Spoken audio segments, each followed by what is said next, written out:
안녕하십니까. 김영석입니다. 내가 올해로 100살을 훌쩍 넘겼습니다.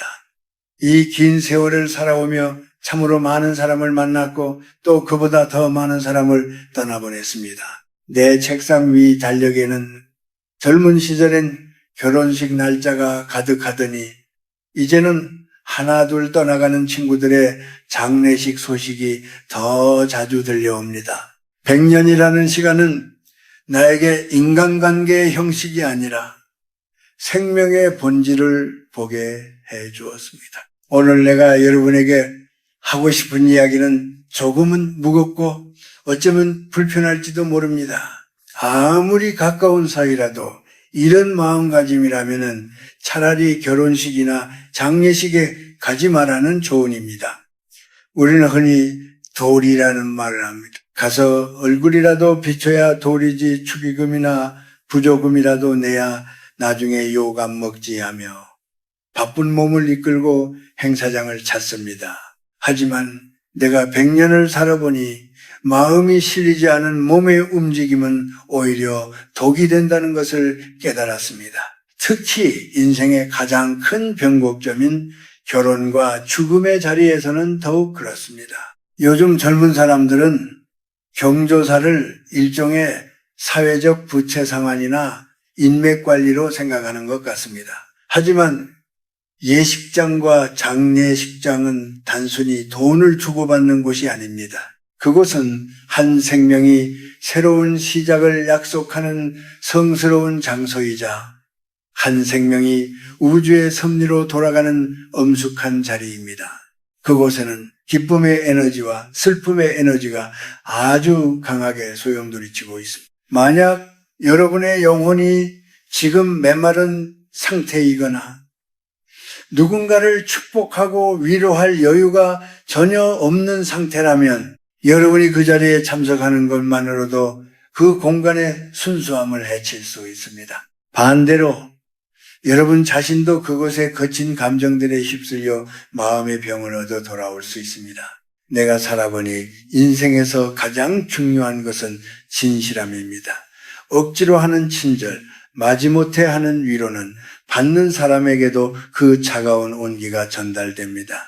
가야 하니까 간다는 의무감은 상대방에 대한 존중이 아니라 자신의 편판을 지키려는 이기심일 뿐입니다. 특히 50대를 넘어서며 인생의 후반전을 준비하는 분들이라면 더욱 경계해야 합니다. 이때부터는 인간관계의 양보다 진리, 그리고 내 마음의 평온이 무엇보다 중요해지기 때문입니다. 내가 오늘 말하고자 하는 세 가지 위험한 징조 중 첫 번째는 바로 우리 내면의 깊은 곳에 숨어있는 비교하는 마음입니다. 여러분 스스로에게 물어보십시오. 나는 지금 진심으로 타인의 행복을 빌어줄 준비가 되었는가?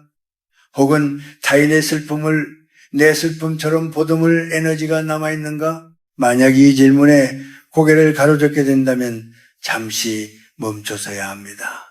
그것이 나를 지키고 상대를 배려하는 진정한 어른의 도리이기 때문입니다. 오늘 이 시간 나의 이 낮은 목소리가 여러분의 삶에 작은 쉼표가 되기를 바랍니다. 우리가 왜 그곳에 가야 하는지, 그리고 어떤 마음으로 그 문턱을 넘어야 하는지 나의 100년 경험을 담아 하나씩 풀어보겠습니다. 여러분, 이제 우리가 경계해야 할 첫 번째 마음의 징조에 대해 깊이 들여다보고자 합니다. 그것은 바로 타인과 나를 끊임없이 비교하며 생겨나는 시기심입니다. 100년의 세월을 살며 깨달은 가장 서글픈 진실 중 하나는 인간의 마음이란 참으로 간사해서 가까운 이의 기쁨 앞에서 진심으로 웃어주기가 생각보다 어렵다는 점입니다. 특히 50살을 넘기고 인생의 성적표가 어느 정도 매겨졌다고 느낄 때 우리는 무의식적으로 남의 집 잔칫집에서 내 집의 초라함을 찾곤 합니다. 결혼식장에 간다고 가정해 봅시다. 화려한 예식장 명문대를 나오고 번듯한 직장에 다니는 친구의 자식, 그리고 그 곁에서 환하게 웃고 있는 친구 부부를 보며 여러분은 무슨 생각을 하십니까? 만약 그때 내 자식은 아직 취업도 못했는데 내 남편은 저 친구 남편만큼 성공하지 못했는데 라는 생각이 가슴 한구석을 찌른다면 그것이 바로 위험 신호입니다. 축복해야 할 자리에서 비교의 잣대를 들이대는 순간 그곳은 더 이상 축제의 장이 아니라 나에게 고문실이 됩니다. 겉으로는 웃으며 축하하네 라고 말하지만 속으로는 상대의 행복이 나의 불행을 증명하는 것 같아 괴로워집니다. 이런 마음으로 건네는 축의금과 악수는 상대에게 결코 좋은 기운을 전달할 수 없습니다. 오히려 여러분의 얼굴에 드리운 어두운 그림자가 그날의 밝은 기운을 흐리게 할 뿐입니다. 장례식장에서도 마찬가지입니다.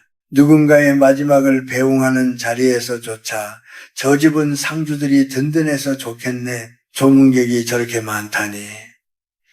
사회적 지위가 대단했군 하며 남겨진 자들의 형편을 시기하고 있지는 않습니까? 슬픔조차 경쟁의 대상으로 삼는 것은 인간의 존엄을 스스로 깎아먹는 행위입니다. 내가 아는 한 친구가 있었습니다. 그는 평생 성실했지만 늘 남보다 뒤처진다는 생각에 사로잡혀 살았습니다. 동창들의 자녀 결혼식이 있을 때마다 그는 예식장에 다녀온 뒤 며칠을 알아누웠습니다. 누구는 강남에 집을 해줬다더라, 누구는 사위가 의사라더라 하는 이야기들이 그에게는 칼날이 되어 돌아왔기 때문입니다. 결국 그는 남의 경사를 진심으로 축하하지 못하는 사람이 되었고 사람들은 하나둘 그의 곁을 떠나갔습니다.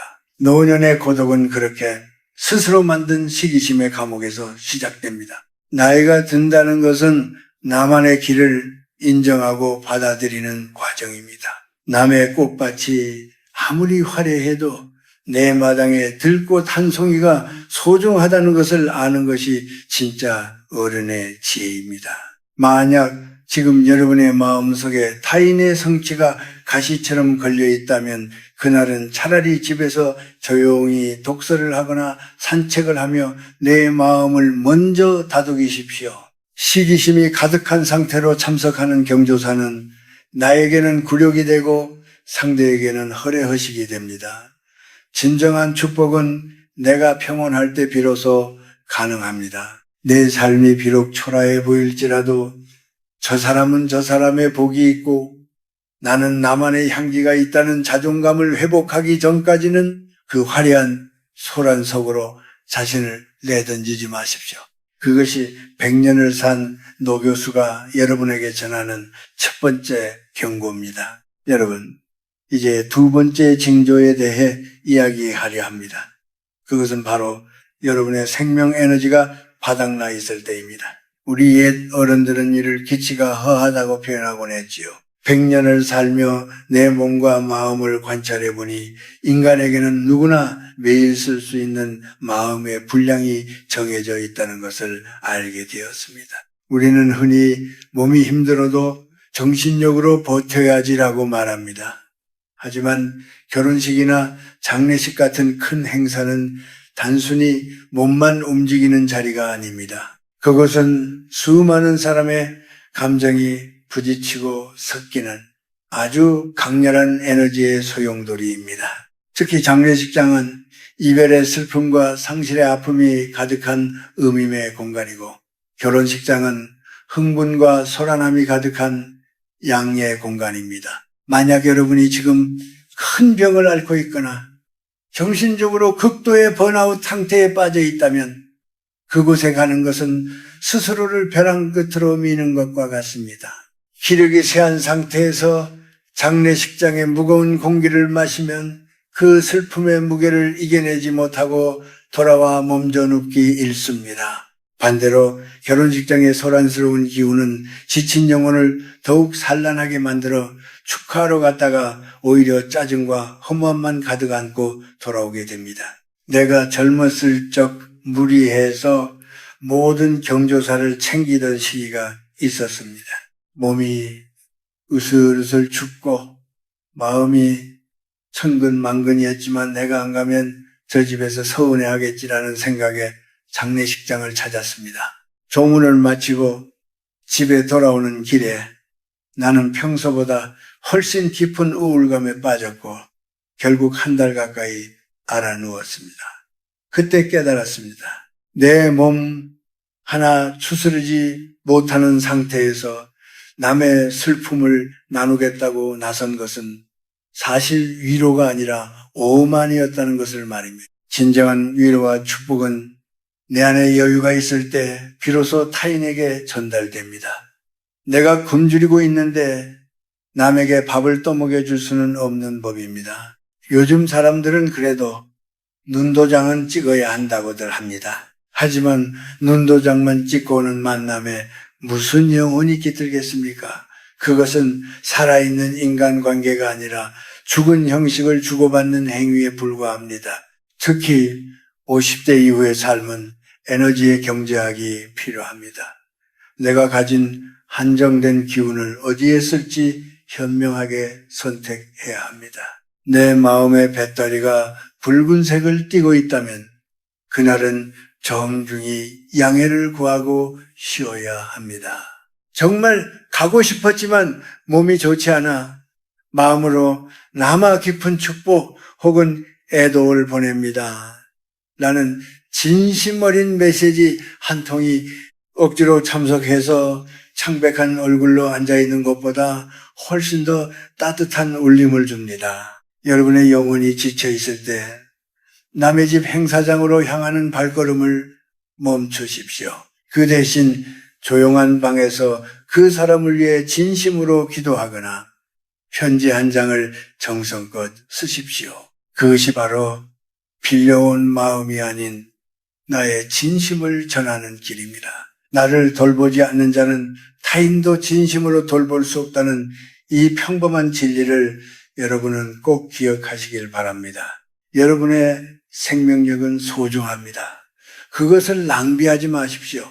내가 평온해야 세상도 평온해 보이는 법입니다. 여러분, 이제 가장 경계해야 할 마지막 징조에 대해 말씀드리겠습니다. 그것은 바로 여러분의 마음속에 판단하는 마음과 가르치려는 욕구가 가득 차 있을 때입니다. 사람이 나이가 들고 경험이 쌓이면은 자기도 모르게 내가 다 안다는 함정에 빠지기 쉽습니다. 특히 50대, 60대를 지나며 사회적 지위나 연륜이 생기면 남의 인생을 쉽게 재단하고 훈수를 두려는 유혹에 시달리게 됩니다. 하지만 기억하십시오. 결혼식장과 장례식장은 여러분의 지혜를 과시하는 강연장이 아닙니다.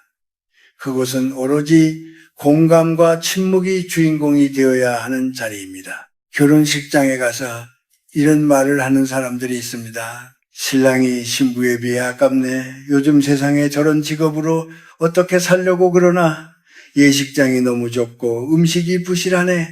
이런 말들은 축복의 잔치에 뿌려지는 재와 같습니다. 여러분의 기준에서는 좋은 일지 모르나 그것은 당사자들의 가장 빛나는 순간에 씻을 수 없는 상처를 남기는 언어의 폭력입니다.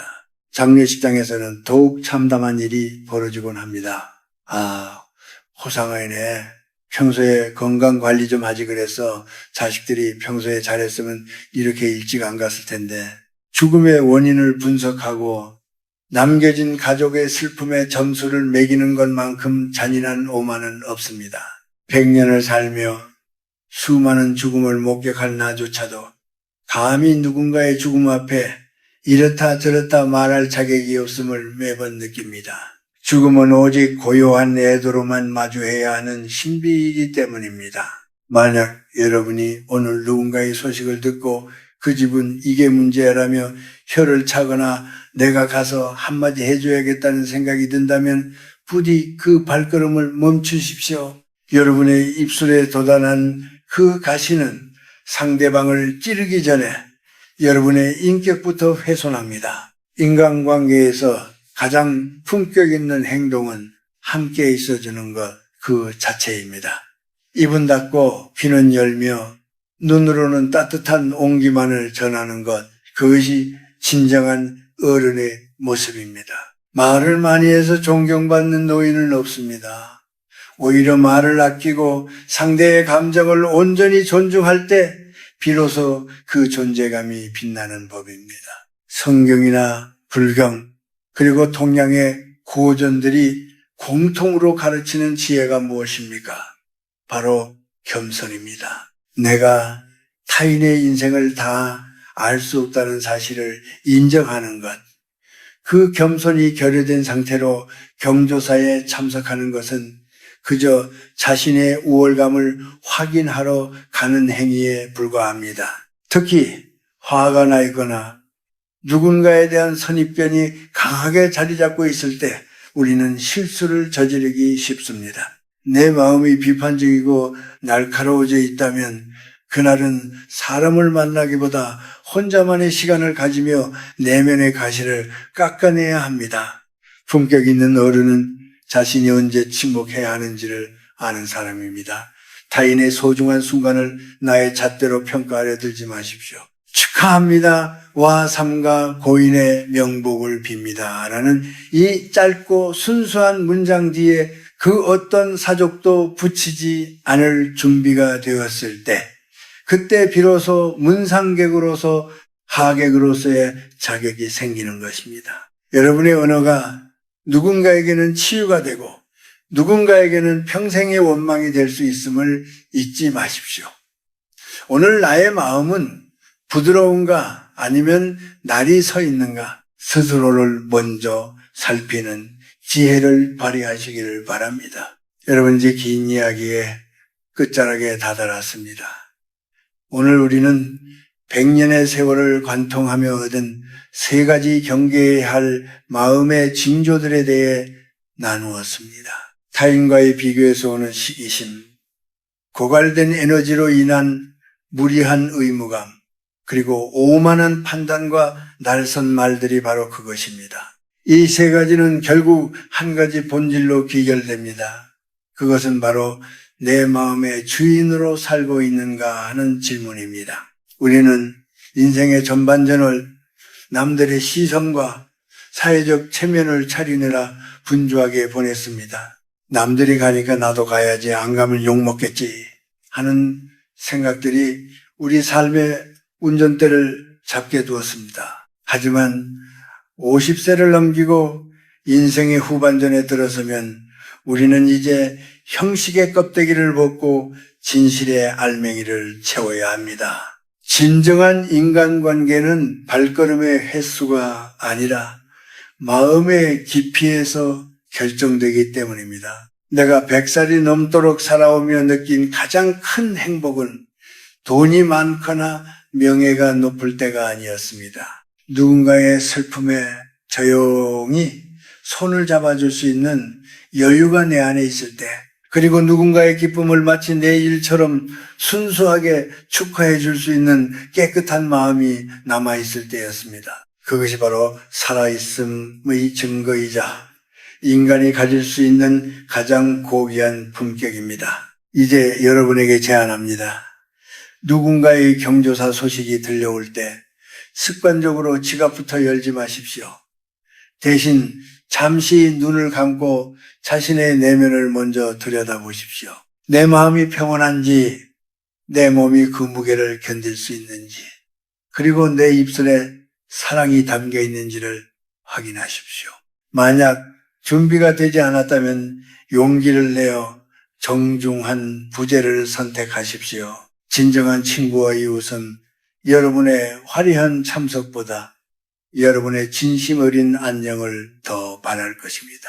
그리고 우리 자신의 마지막에 대해서도 한 번쯤 생각해 보길 바랍니다. 훗날 내가 이 세상과 작별하는 날, 나의 장례식장에 찾아올 조문객들이 의무감 때문에 왔다고 말하기를 원하십니까? 아니면 그분의 따뜻한 인품 덕분에 내 삶이 위로받았다며 진심 어린 눈물을 흘리기를 원하십니까? 우리가 오늘 하루를 어떤 마음으로 살아가느냐가 바로 그 마지막 풍경을 결정합니다. 인생은 짧다면 짧고 길다면 긴 여행입니다. 이 여행길에서 가장 무거운 짐은 바로 가짜 마음입니다. 남을 위해 사는 척하지만 사실은 내 체면을 위해 하는 모든 행동은 결국 우리를 지치게 만듭니다. 이제 그 짐을 내려놓으십시오. 조금은 덜 가고 조금은 덜 말하더라도 한 번의 만남이 영혼의 울림이 되는 그런 삶을 사십시오. 나 김영석은 여러분이 남은 인생을 더 가볍고 더 평온하게 살아가기를 진심으로 기도합니다. 나이가 드는 것은 시드는 것이 아니라 더 깊고 그윽한 향기를 내는 과정이어야 합니다. 오늘 나의 이야기가 여러분의 마음밭에 작은 씨앗이 되어 평화로운 일상으로 피어나길 바랍니다. 긴 시간 나의 낮은 목소리에 귀 기울여 주셔서 고맙습니다. 여러분의 삶에 늘 고요한 기쁨과 평강이 가득하기를 바랍니다. 건강하십시오. 그리고 평안하십시오.